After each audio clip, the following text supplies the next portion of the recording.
Yemen का सफ़र किया, तिजारती सफ़र था। यमन में एक सरदार था, उसके पास आप जाकर रिहाइश पजीर होते थे।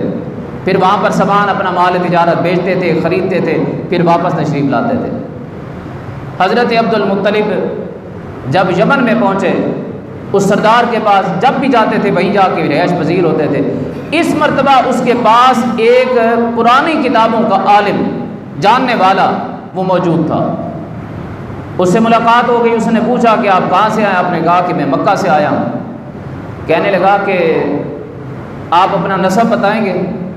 आपने फरमाया हाँ बिल्कुल। हज़रत अब्दुल मुत्तलिब ने कहा कि मैं बनी हाशिम में से हूँ। उसने कहा कि बनी हाशिम? आपने फरमाया कुरैश में से हैं। कहते हैं कुरैश? आपने फरमाया किनाना में से है। कहने लगा किनाना? आपने फरमाया औलाद इस्माइल में से है। जब उसने सारा नस्ल सुन लिया, जानता था, वो सुनना चाहता था। जब सारा सुन लिया, कहते हैं कि अगर एक बात पे कहूँ तो आप कबूल करेंगे? आपने फरमाया कहो। कहने लगा कि अल्लाह ने आपको एक बेटा दिया होगा, उस बेटे की पेशानी में आखिरी नबी का नूर होगा, और उसकी शादी जो है वो अब्द मनाफ के साथ होगी, उस कबीले में जिनके दादे का नाम अब्द मनाफ होगा।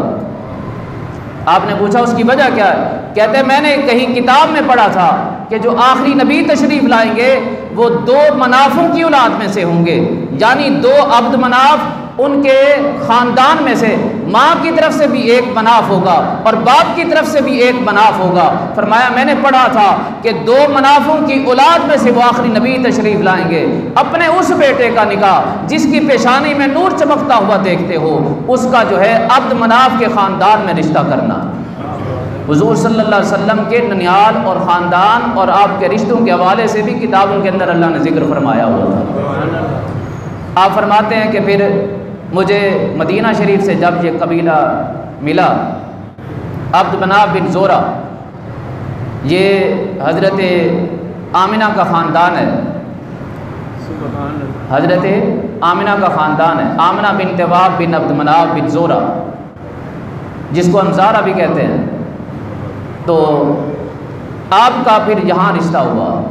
उधर ख़ानदान में, दाद के ख़ानदान में भी अब्द मनाफ है, और इधर ननिहाल की तरफ भी अब्द मनाफ है। अल्लाह ने वो बात पूरी कर दी जो उस किताब के जानने वाले ने आपको यमन में ज़िक्र किया है, और हुज़ूर सल्लल्लाहु अलैहि वसल्लम के नसब के हवाले से बात पूछ कर और वज़ाहत करके आका अलैहिस्सलातु वस्सलाम की विलादत बासादत की ये पहले की बातें हैं। जब आका अलैहिस्सलातु वस्सलाम अपनी वालिदा मोहतरमा के बतने अतर में तशरीफ़ लाए हैं, आप फरमाते हैं कि मुझे नहीं महसूस हुआ, नहीं मालूम हुआ कोई गिरानी, कोई ऐसा बोझ, कोई मामला, कोई परेशानी, कुछ भी नहीं हुआ। आप फरमाती हैं कि मैं सोती थी तो मुझे ख्वाब आते थे, मुझे बिशारत दी जाती थी, मुझे ख्वाब के अंदर बार बार बिशारतें होती थी।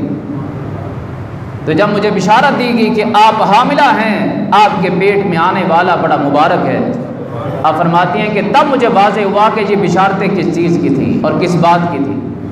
हज़रत आमिना फरमाती हैं कि फिर उसके बाद क्या हुआ? आप फरमाती हैं कि मैं अगर पानी भरने के लिए जाती थी तो कुएं के पास जब मैं जाती थी तो कुएं का पानी बुलंद हो जाता था।